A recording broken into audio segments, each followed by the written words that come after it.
একটি জঙ্গলে একটি টুনি পাখি বসবাস করত। তার সেই জঙ্গলে ভালোই দিন কাটতো, কিন্তু সেই জঙ্গলের খাবার প্রায় শেষ হয়ে এসেছে। টুনি বলল, এই জঙ্গলে আর বেশি খাবার পাওয়া যায় না, আমাকে অন্য জঙ্গলে যেতে হবে খাবার সংগ্রহ করতে। এই বলে টুনি বাসা ছেড়ে অনেক দূরে উড়ে যেতে লাগলো। টুনি উড়ে যেতে যেতে মনের দুঃখে একটি গজল গেয়ে শোনালো। মনের ঘরেতে রেখেছি যারে, দো জাহানের বাদশা নবী কামলিওয়ালা রে। এই গরমে আর উঠতে পারছি না, কোনো ছাড়াই একটু বসলে ভালো হতো, কিন্তু এখানে তো কোনো গাছ তো দেখছি না। যাই আর একটু দূরে গিয়ে দেখি কোথায় বসার জায়গা পাই কিনা। আরে ওখানে তো একটা আম গাছ দেখা যাচ্ছে, যাই ডালে গিয়ে বসি। এই কথা বলে টুনি পাখি আম গাছের ডালে গিয়ে বসে। ঠিক তখনই, আরে আরে আরে, এই টুনি পাখি, তুই আমার ডালে এসে বসেছিস, তোর এত বড় সাহস! যা এখনই চলে যা, তোর গায়ে যা দুর্গন্ধ। তুমি আমাকে এমন করে বলো না, আমি খুব ক্লান্ত গো। আমি অনেক দূর থেকে খাবার খোঁজার জন্য এসেছি, এখনো কোনো আশ্রয় নেওয়ার জায়গা পাইনি বলে তোমার ডালে এসে বসেছি। এই গরমে তুমি আমাকে তাড়িয়ে দিও না, আমাকে তোমার ডালে কিছুক্ষণ বসতে দাও। না, এখানে তোমার কোনো জায়গা হবে না, তুমি এখনই চলে যাও। গাছের কথা শুনে টুনি মন খারাপ করে চলে যায়। টুনি প্রতিদিন গাছের পাশ দিয়ে যেত খাবার খুঁজতে, তবুও টুনি আম গাছের ডালে আর বসতো না।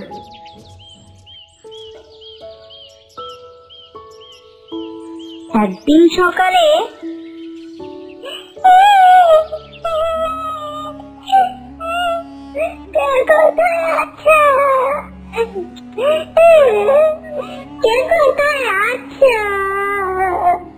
আমাকে বাঁচাও বাঁচাও, আমি তো জলের পিপাসায় মরে যাচ্ছি।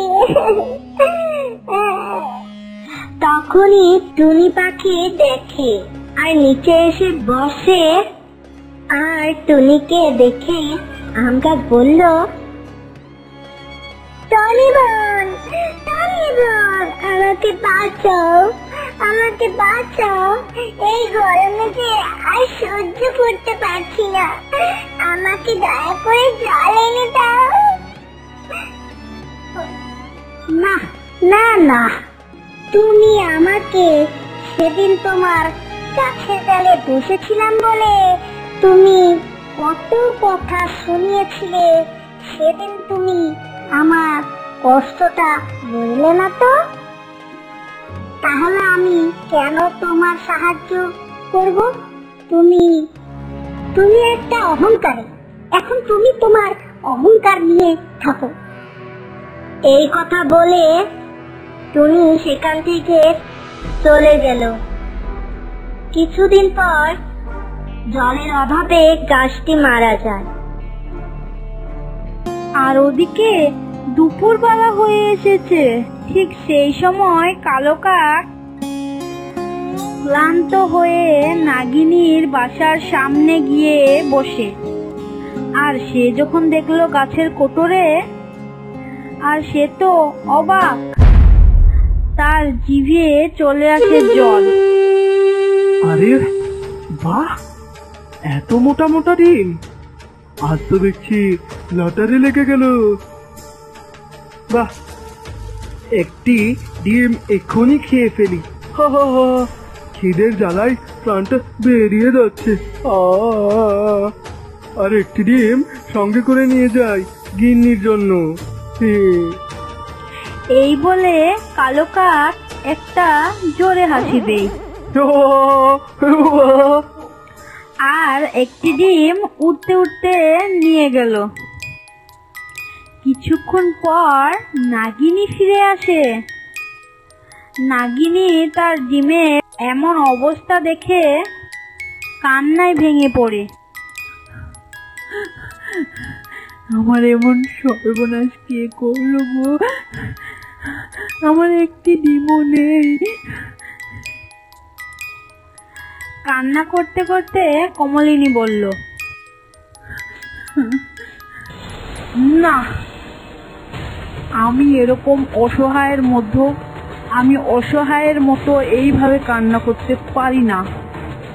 আমি হচ্ছি নাগকন্যা কমলিনী, ছাড়বো না, আমি কাউকে ছাড়বো না, মেরে ফেলবো, সবাইকে মেরে ফেলবো, এই বনে একটি পশুকেও ছাড়বো না। এই বলে কমলিনী রাগিয়ে বেরিয়ে পড়ে।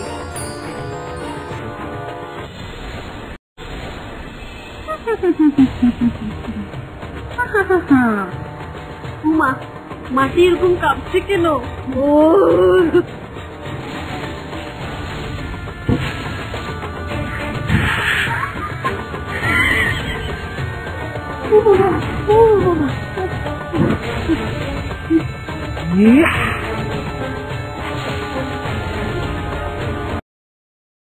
মা, শোনো, আমি বাজারে যাচ্ছি, তুমি ঘরের দরজাটা ভালো লাগিয়ে রাখবে।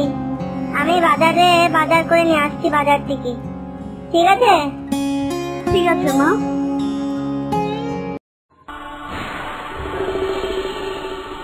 ও মাগো, মাটির উপর কাঁপছি কেন গো? ও, আমি খোড়া মানুষ, এমনিতেই দাঁড়াতে পারি না। বাবারি,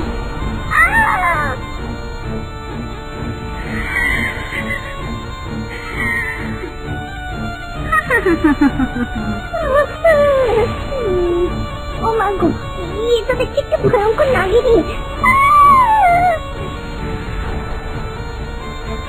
কমলিনী টুনির শাশুড়িকে নিজের বিষে মারাত্মক ভাবে জ্ঞান হারিয়ে ফেলে দেয়। ওদিকে টুনি চিন্তায় পড়ে যায়। টুনি বলল, কি ব্যাপার, শাশুড়ি মা এখনো এলো না কেন? শাশুড়ি মা তো সে কখন গিয়েছে, এতক্ষণ তো ফেরার কথা, এখনো আসেনি কেন? নিশ্চয় কিছু হয়েছে, ব্যাপারটা জানতে হচ্ছে।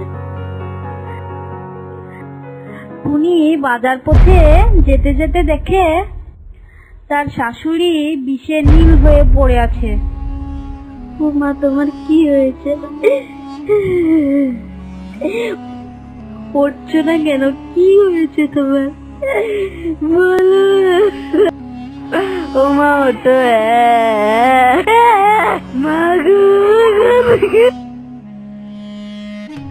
তখন টুনির এক বন্ধু বাজার থেকে আসে আর টুনিকে কান্না করতে দেখে বলে, টুনি বোন, তুমি এইভাবে কেঁদো না, আমি সবটা দেখাচ্ছি এখানে কি হয়েছিল। তখন কাবেরী টুনিকে সব খুলে বলে। কি নাগিনী? উমা, কি ভয়াবহ কথা রে বাবা, নাগিনকে কি আটকানোর কোনো উপায় নেই? উপায় একটা আছে, আমি আমার ঠাকুমার কাছে শুনেছিলাম নাগিনীর একটা বোন আছে। কেন নাম মনে পড়ছে না। হ্যাঁ হ্যাঁ, মনে পড়েছে, হ্যাঁ, সোনালী পরী। সোনালী পরী? আচ্ছা, সোনালী পরী কোথায় থাকে? 7 সমুদ্রের 13 নদীর পারে থাকে। চলো চলো যাই, না হলে আমাদের এই পশু পাখিগুলোকে নাগিনী মেরে ফেলবে, আমাদের বন জঙ্গলের পশু পাখিকে মেরে ফেলবে। হ্যাঁ, চলো চলো চলো। এই বলে টুনি এবং তার বন্ধু 7 সমুদ্র 13 নদী পার করে সোনালী পরীর কাছে পৌঁছে যায়। এবং সোনালী পরীকে দেখে বলল। তখন টুনি এবং তার বন্ধু কাবেরী সোনালী পরীকে সব খুলে বলে। সবকিছু শুনে সোনালী পরী বলে, কি কি আমার বোন এসব করে বেড়াচ্ছে? না, তোমরা যতই বলো, আমার বোন একজন সৎ মনের মানুষ। আমার বোন এমন কিছুতেই করতে পারে না। নিশ্চয়ই তার সাথে কিছু ঘটেছে। মায়া আয়না, মায়া আয়না, কোথায় আছিস? আয় রে চলে, আয় আয় আয় আয় আয়। ও মায়া আয়না, দেখা তো আমার বোনের সাথে কি ঘটেছিল। হু,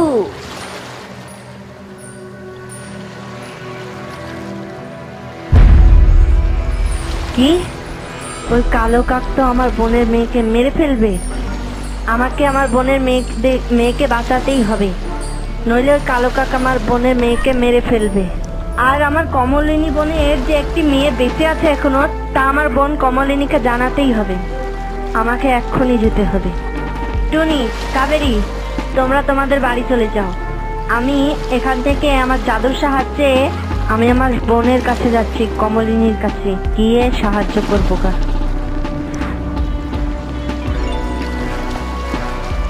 তখন সোনালী পরী সব কিছু খুলে বলে কমলিনীকে। ওই কালো কাক ছাড়বো না, ছাড়বো না, মেরে ফেলবো।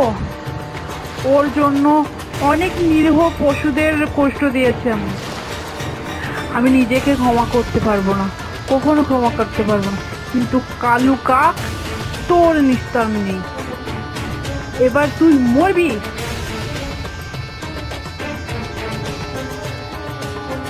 এই বলে তারা কালু কাকের বাড়িতে পৌঁছে যায়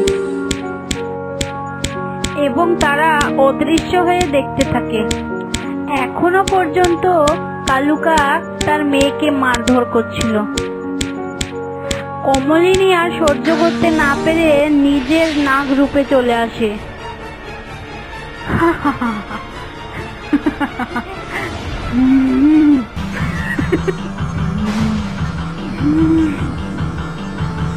তোর শাস্তি একটাই, তোকে বিষে নীলও করে দেব, ফুটো কেটে নেব। আমাকে ছেড়ে দাও, আমি আর এই কাজ করবো না। আমি আর কখনো এই কাজ করবো না। দয়া করে ছেড়ে দাও কমলি বোন, আমি আমার ভুলটা বুঝতে পেরেছি। মৃত্যু সামনে দেখলে সবাই এরকমই বলে, তোকে তো শাস্তি পেতেই হবে। কমলিনী কালো কাকে ঠুট কেটে নেয় এবং কালো কাককে তার বিষে ধোয়ায় জ্ঞান হারিয়ে দেয়। কমলিনী তার সন্তানকে নিয়ে চলে যায় আর বনের বাকি পশুদেরকেও ঠিক করে দেয়। তো বন্ধুরা, আজকের এই ভিডিওতে তোমাদের জন্য একটি প্রশ্ন রয়েছে। তো বন্ধুরা, 5 কুড়ি কত হয়? কেউ যদি পেরে থাকো তাহলে সে কমেন্টে লিখে যাবে। আমি সোনালী পরী, আমি তোমাদের ওই উত্তরগুলো দেখবো। যদি সঠিক হয় তা তোমাদেরকে একটি করে লাভ দেবো। আর ভিডিওটি ভালো লেগে থাকলে একটি লাইক ও চ্যানেলটা সাবস্ক্রাইব করবেন।